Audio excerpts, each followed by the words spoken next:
चलिए आज हम लोग शुरू करते हैं। नॉर्मन कॉन्क्वेस्ट के बारे में जानेंगे। इंग्लिश लिटरेचर में इसका बहुत ही महत्व है और हमें नॉर्मन कॉन्क्वेस्ट के बारे में जरूर जानना चाहिए। तो नमस्ते, मेरा नाम है शालिनी सिंह। तो आज हम जानते हैं नॉर्मन कॉन्क्वेस्ट के बारे में। ओके, तो ये जो नॉर्मन कॉन्क्वेस्ट है ना, ये 1066 ईस्वी में हुई थी। ठीक है, इसको नॉर्मन विजय के भी नाम से जाना जाता है और ये बहुत ही बड़ी ऐतिहासिक घटना है जिसको इंग्लिश लिटरेचर में बहुत ही महत्व के साथ पढ़ा जाता है। और इस ऐतिहासिक घटना के नेतृत्व जिन्होंने किया था वो थे ड्यूक ऑफ विलियम। ठीक है, जो नॉर्मंडी के थे। नॉर्मंडी के ड्यूक थे। ड्यूक मतलब राजा, तो ड्यूक विलियम थे। और इंग्लैंड की राजनीति, भाषा और संस्कृति में इस कॉन्क्वेस्ट ने, इस विजय ने बहुत ही बड़ा परिवर्तन लाया। ठीक है, वहाँ की भाषा बदली, वहाँ की संस्कृति में भी परिवर्तन आया। राजनीति में तो जब एक ड्यूक आ जाएगा तो आखिर वो अपनी चीजें लेकर के आएगा ही। ठीक है। अच्छा, दूसरी बात क्या होती है कि ये मध्यकालीन यूरोप की एक महत्वपूर्ण सैन्य विजय थी। और इससे इसका परिणाम क्या हुआ कि जो आपके नॉर्मन शासक था, उसकी मतलब है जो नॉर्मन लोग थे, नॉर्मंडी के जो ड्यूक थे, ड्यूक विलियम, उनका शासन शुरू होता है। मतलब 1066 से उनका शासन शुरू होता है। हम बात करते हैं कि ये नॉर्मन थे कौन। तो ये लोग स्कैंडिनेवियन वाइकिंग मूल के लोग थे और फ्रांस के नॉर्मंडी क्षेत्र में। ठीक है, इनकी पुरानी बात कर रहे हैं, इंग्लैंड के बारे में नहीं बात कर रहे हैं अभी। फ्रांस के नॉर्मंडी क्षेत्र में इनके राज्य की स्थापना हुई थी। ठीक है, और इन्होंने फ्रेंच लैंग्वेज को और ईसाई संस्कृति को अपनाया था। ये बहुत ही कुशल योद्धा थे और बहुत ही अच्छे प्रशासक थे। विलियम नॉर्मन शक्ति का एक प्रमुख नेता था। ठीक है, वो नेता जो इनका विलियम था, ड्यूक विलियम, जो जिसने नॉर्मन कॉन्क्वेस्ट किया, जो नॉर्मन विजय किया, ये बात उसके बारे में हो रही है। और बताया जा रहा है कि नॉर्मन थे कौन, तो ये कहाँ से आए थे, इन सारी चीजों के बारे में इस स्लाइड में हम जानेंगे। इंग्लैंड की स्थिति कैसी थी 1066 में, तो चलिए इसके बारे में बात करते हैं अब। ठीक है, एडवर्ड द कन्फेसर जो था, उसके शासन का क्या हुआ, नॉर्मन कॉन्क्वेस्ट के बाद अंत हो गया। तो ड्यूक ऑफ नॉर्मंडी जो था, उसका शासन आ गया। एक का अंत हुआ और दूसरे का शासन आ गया। किसका शासन आया? Duke of Normandy. ठीक है, और या ड्यूक विलियम जिसको कह सकते हैं। और शासन अंत किसका हुआ? एडवर्ड द कॉन्फेसर का। फिर अब जब ऐसा हुआ तो उत्तराधिकार का संकट पैदा हो गया कि आखिर जो उसका राज्य है वो किसको जाएगा। तो हेरोल्ड गॉडविन राजा बने वहां के। ठीक है, वहां के राजा कौन बने?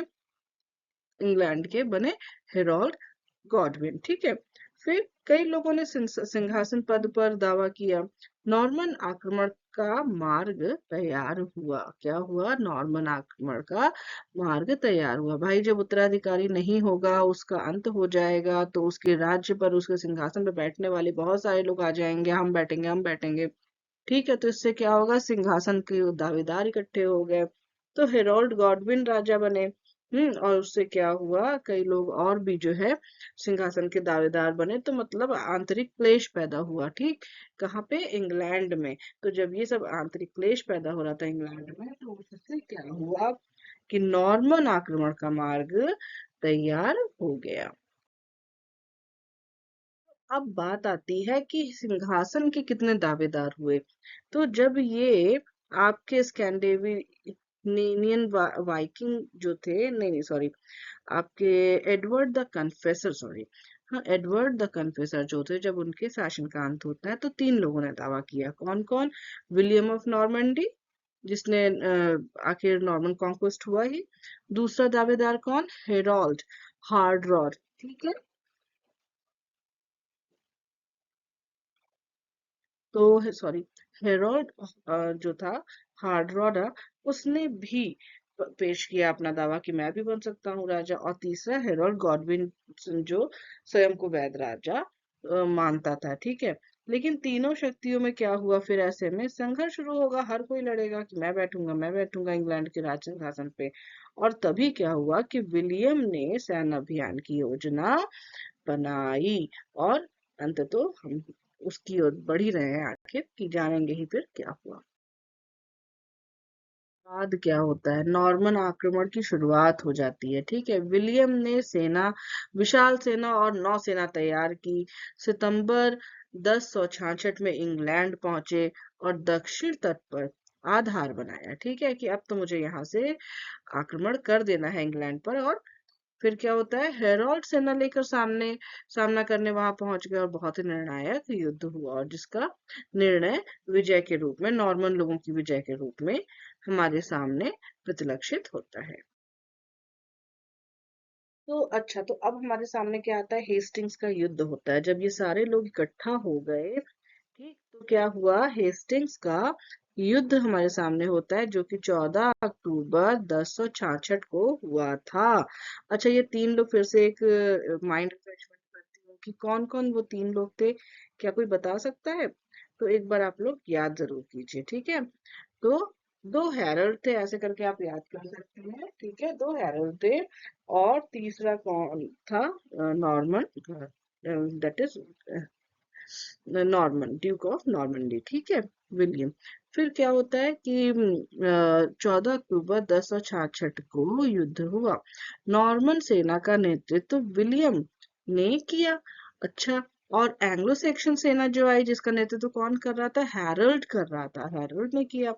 अब इस युद्ध में, हेस्टिंग्स के युद्ध में, द वॉर ऑफ हेस्टिंग्स जिसको हम लोग इंग्लिश लिटरेचर में जानते हैं, उसमें क्या होता है, हैरोल्ड की मृत्यु हो जाती है, और विलियम जो था वो क्या हो जाता है, विजयी घोषित किया जाता है। बाद क्या हुआ, जब विलियम इंग्लैंड का राजा बन गया, तो नॉर्मन कॉन्क्वेस्ट हुई। जब नॉर्मन लोग जो कॉन्क्वेस्ट हुए, मतलब जो विजयी हुए, तो फिर क्या हुआ, 25 दिसंबर, ठीक है, 25 दिसंबर को, 14 अक्टूबर को युद्ध हुआ, 2 महीने युद्ध चला, 25 दिसंबर को क्या हुआ, क्रिसमस के दिन 1066 को ही राजा बनाए गए। कौन, विलियम द कॉन्करर, क्योंकि वो विजयी हुए थे इसलिए उनका नाम क्या पड़ा, विलियम द कॉन्करर कहलाए। ठीक है, और फिर नॉर्मन मतलब फ्रेंच लोग जो थे, अधिकारियों को पद दिए उन्होंने, केंद्रीय शासन को मजबूत किया। ये राजा कहाँ के बनाए गए, ये इंग्लैंड की बात हो रही है। ठीक है, तो केंद्रीय शासन को मजबूत किया गया, और पुराने जो लोग थे, जो कुलीन लोग थे, जो पहले इंग्लैंड में शासन राजा के साथ चल रहा था, ठीक, उनकी शक्ति क्या हो जाती है, फिर कम हो जाती है। ठीक है,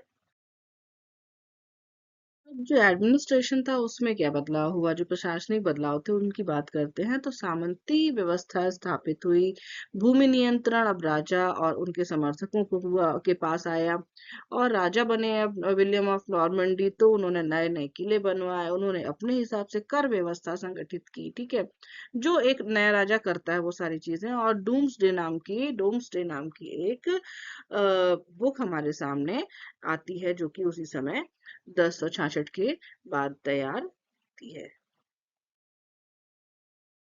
बात आती है कि भाषा और संस्कृति पर, अभी हमने क्या पढ़ा था, प्रशासनिक बदलाव क्या क्या हुए जब विलियम राजा बनता है। तो अब हम जानते हैं कि भाषा और संस्कृति पर क्या प्रभाव पड़ा। तो फ्रेंच भाषा का प्रभाव बढ़ गया। ठीक है, अंग्रेजी में फ्रांसीसी शब्द शामिल किए गए, नॉर्मन वास्तुकला विकसित हुई, चर्च और संस्थाओं में भी बदलाव हुए, उसमें फ्रेंच कल्चर दिखाई पड़ा, और जो संस्कृति बनी वो क्या हुई, एंग्लो। ठीक है, एंग्लो नॉर्मन, इंग्लिश तो थे ही वहां पे, इंग्लिश एज अ लैंग्वेज तो थी ही, साथ में जो ऑफिशियल लैंग्वेज आई वो नॉर्मन की फ्रेंच लैंग्वेज आई। तो इसलिए एंग्लो नॉर्मन संस्कृति हमारे सामने दिखाई देना शुरू होती है। हम एक चीज और जानेंगे कि नॉर्मन विजय का महत्व क्या है। ठीक है, तो